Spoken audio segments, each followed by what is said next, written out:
예, 목요일 묵상의 시간입니다. 자기 만족과 유익을 위해 하지 말았어야 했을 일을 끝까지 고집한 결과. 자기 만족과 유익을 위해 하지 말아야 했을 일을 끝까지 고집한 결과. 이런 제목으로 오늘 묵상 함께 나누겠습니다. 저제 우리는 오바댜서의 본문을 살펴보기 시작하면서 하나님께서 에돔을 심판하시겠다는 분명한 하나님의 공의를 말씀하시는 것과 그래서 이제 에돔의 멸망하는 상황까지 알게 한 이런 상황을 우리가 묵상해 봤는데 하나님께서 에돔 족속을 심판하시는 방법이 그 험한 바위 성토에서 1000년을 넘게 살아남을 지혜를 가지고 왔던 저들 민족 중에 그렇게 나라의 미래를 볼 줄 아는 그런 지혜로운 자들을 거두시고 저들로 하여금 욕심대로 살아가며 고집대로 가득 찬 그 어리석은 자들로 가득 채우시겠다라는 것을 우리가 봤습니다. 자, 우리는 삶을 살아가며 여러 가지로 실패하고 실수하고 그런 가운데 성장해 갑니다. 그러니까 실패와 실수를 통해 배워가는 우리네 삶이라면 그것을 얼마든지 반복해도 된다는 게 아니라 그런 실패와 실수를 통해 지혜를 배워서 다시 반복하지 않는 것이 중요한 거죠.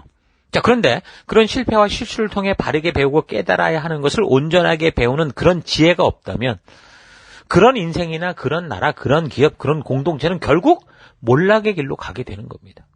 한 나라든 한 기업이든 실패하여 치명적인 패배를 맛볼 수는 있죠. 그러나 그것을 통해 다시 바르게 깨닫고 실패의 과거를 반복하지 않고 온전한 내일을 만들어가는 지혜가 필요한데 그런데 그런 지혜가 없다면 결국 그 나라든 기업이든 영원히 망하게 되는 겁니다.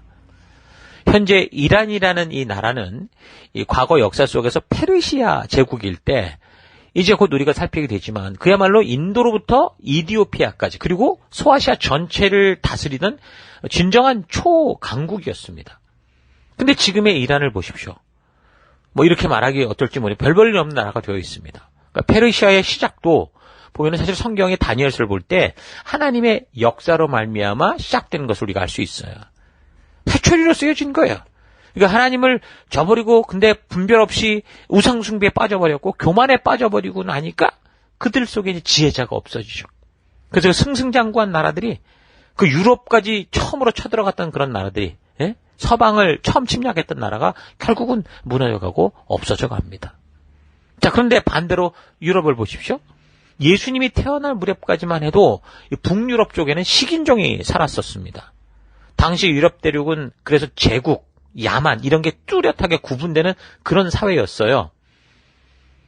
그저 지중해 유역을 중심으로 한 그 일부 지역들이 이제 문명의 혜택을 누리고 있었던 거고 그 당시 유럽 대륙에는 이른바 바바리안이라는 얘기 듣죠. 야만족들, 뭐 반달족, 고트족, 슬라브족, 게르만족, 튜턴족, 아리안족, 앵글로색슨족, 바이킹족 이런 사람들이 다수 살았죠. 영화에서 종종 보죠.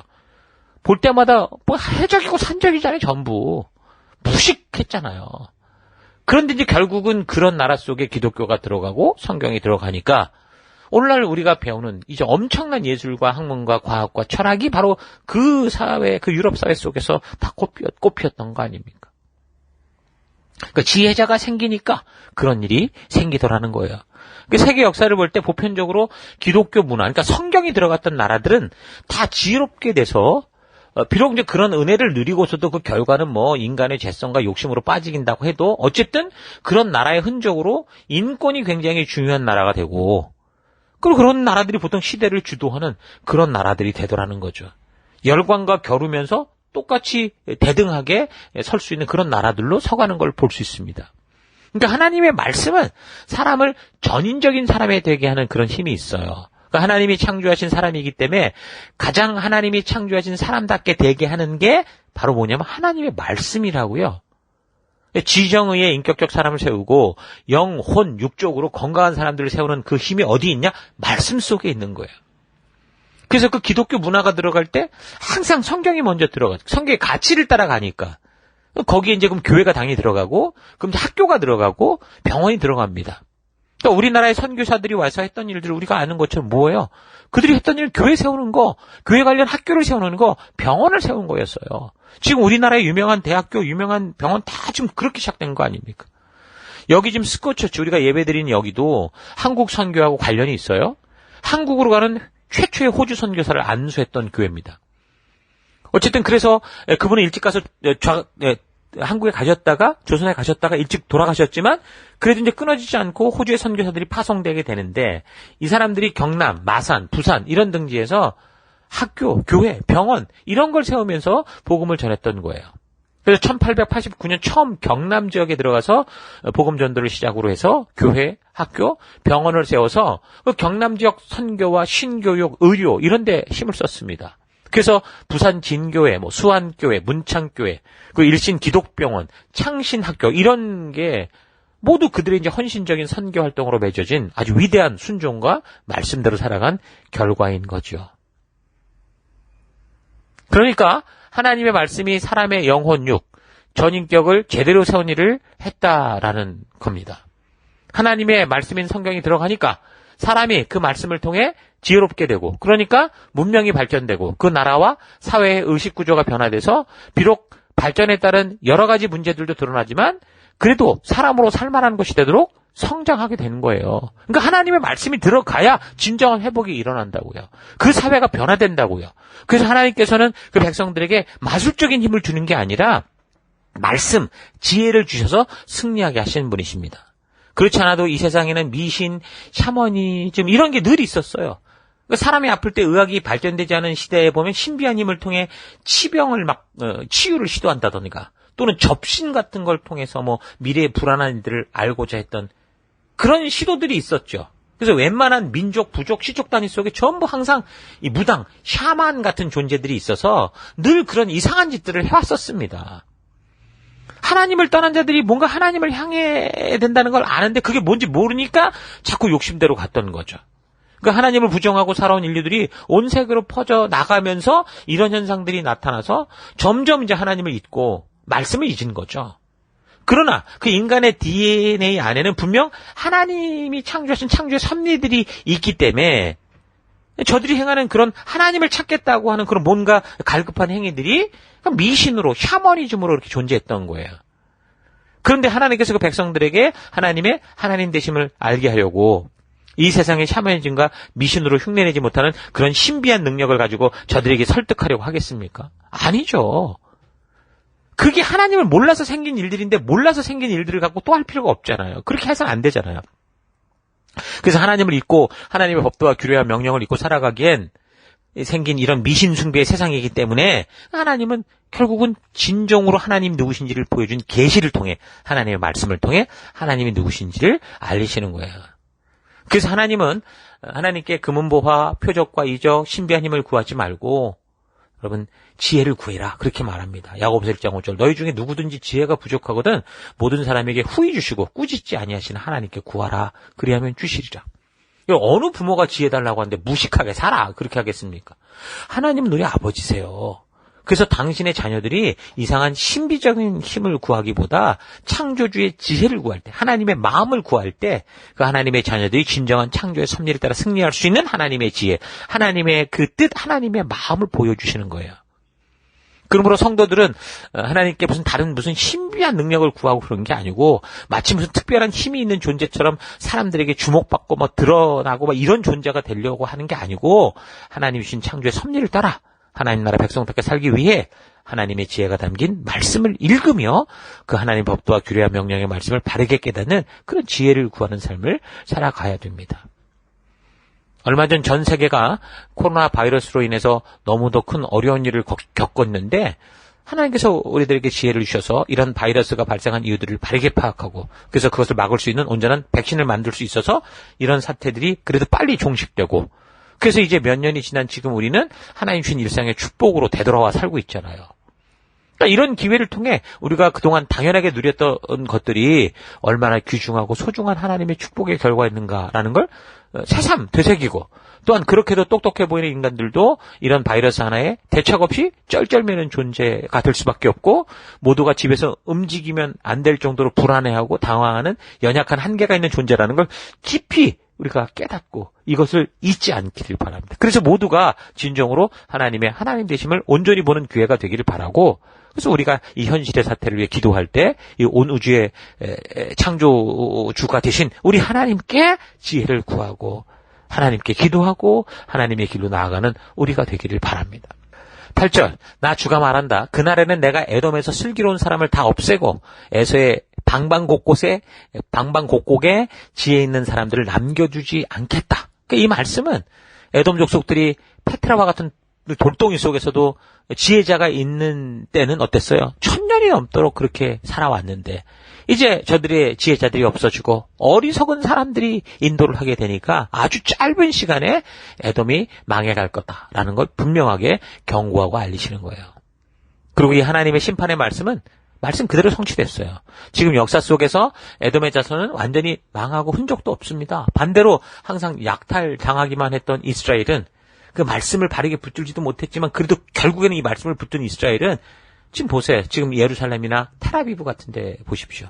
떵떵거리고 살고 있습니다. 지금도 지금 팔레스타인 전쟁 속에 지금 미국이 뭐 세계 경찰이라고 이래라 저래라 그러고 있는데도 아주 미국을 쥐락펴락하고 있잖아요. 영국도 쥐락펴락하고 호주, 캐나다, 일본까지 그러니까 세계 경제를 막 마음대로 주무르고 살고 있습니다. 물론 유대인들이 여전히 과거 예수님의 시대나 포로 후의 시대와 같은 고집과 이기적인 삶의 태도들이 분명히 있긴 하지만 분명한 것은 하나님을 경외하는 것에 대해서는 확실하게 흔들리지 않고 있다라는 거죠. 그런데 맨날 약탈해 먹던 에서 자손들 같은 경우는 하나님의 말씀을 소홀히 여기고 안중에 두지도 않고 살았던 그런 자손들은 지금도 떠돌이로 살거나 그 종족을 찾을 수 없어요. 완전히 망해버렸고 다만 성경에서만 그 기사가 남아있을 뿐이죠. 자, 그러니까 어떤 거예요? 말씀 그대로 이루어졌다라는 거예요. 그래서 세계 역사를 보고 성경을 보면 성경은 역사적 진리다라는 사실을 우리가 알 수 있는 거예요. 성경은 역사적 사실에 기초한 진리인 것을 확신하게 되는 거죠. 하나님께서 말씀하신 그 말씀들은 1.1핵도 땅에 떨어지지 않고 반드시 역사 속에서 그대로 이루어지고 있고 이루어질 것입니다. 그래서 9절 드마나 너의 영사들이 놀랄 것이라. 이로 인하여 에서에 산 거민이 살육을 당하여 멸절되리라. 드마는 에돔의 중요 도시 이름이죠. 아주 천년의 완벽한 요새로 1000년이 넘는 시간 동안 굳건하게 존재해 왔었죠. 그런데 그 1000년 고도도 결국 그곳에서 완전히 파멸되고 끝장날 거다. 이건 지금 징계하고 달라요. 징계는 회복이 목적이에요, 원래. 근데 지금 에돔에게 쏟아지는 이 말씀들은 다 파멸, 멸절, 저주. 그러니까 죄를 끝까지 고집한 결과로 말미암은 패망을 말하고 있는 겁니다.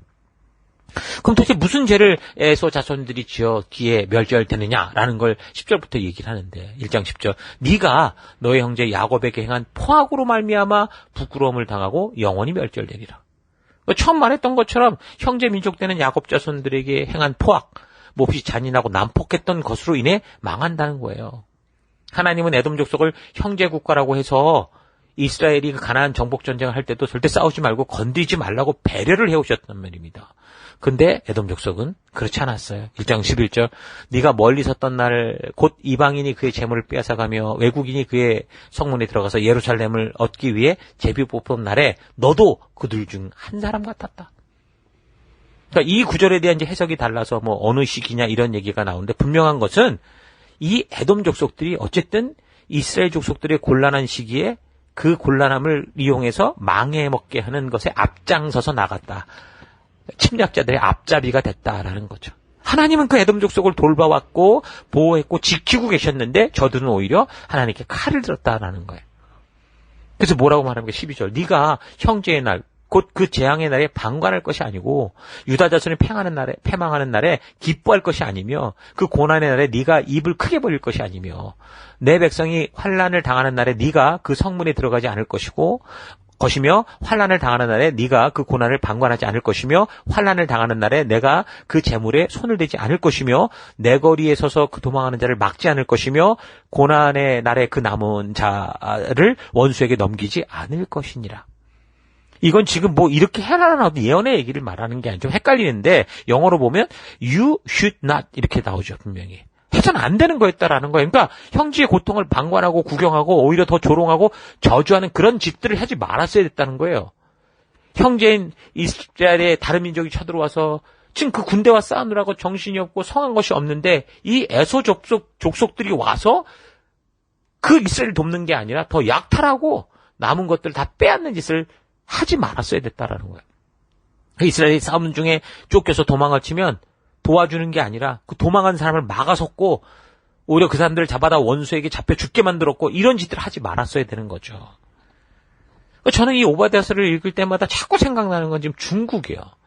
이 중국이 탈북민에게 하는 그런 짓들. 지금 이 민족이 십수억이 돼가지고 마치 자기들이 세계의 무슨 일인 것처럼 떠들어대지만, 여러분 이런 짓거리를 보면 이 나라가 곧 어떻게 될지가 너무 뻔한 미래가 보이는 거죠. 물론 중국만이 아니라 지금 세계 여기저기에서 벌어지는 일이겠지만 분명한 것은 바로 이런 짓들이 하나님의 분명한 심판을 받아 멸망에 이르게 될 죄악이라는 거예요. 그래서 우리는 이런 성경의 역사를 보면서 지금 세계 최고의 강국인이 어쩌냐면서 떵떵거리는 그런 나라들의 미래가 지금 어떻게 될 것인지 분명히 분별할 수 있습니다. 미국이라는 나라도 무슨 기독교의 종주국처럼 떠들어대지만 그들의 사회가 추구하는 바는 지금 이미 그 성경에서 떨어져 있는 걸 볼 수 있죠. 물론 여전히 그 나라에는 많은 교회들이 있고 바르게 선 사람들이 있기에 계속 이런 것이 번복돼 가겠지만 결국 그 사회가 결국은 이렇게 자꾸 그릇된 것으로 흘러가게 된다면 지금 역사가 200년, 250년 된다고 해도 밖에 안 됐어요. 예? 그거밖에 안 됐어요. 근데 이 나라가 얼마나 갈까요? 순식간에 없어질 수 있다라는 겁니다. 그렇다면 우리가 생각할 때 이런 악한 일을 하면 그때 하나님이 좀 빨리빨리 좀 어떻게 처리를 하면 되는데 그렇게 생각할 수 있는데 근데 성경은 분명히 그렇게 하나님이 일하시지 않는 걸 우리가 봅니다. 그러니까 사람들이 아무리 악한 일을 해도 아무도 우리에게 벌 주는 사람이 없지 않냐. 이것 때문에 하나님 없는 거 아니야 이러면서 이제 마음껏 죄 지으면서 사는 세상이 됐죠.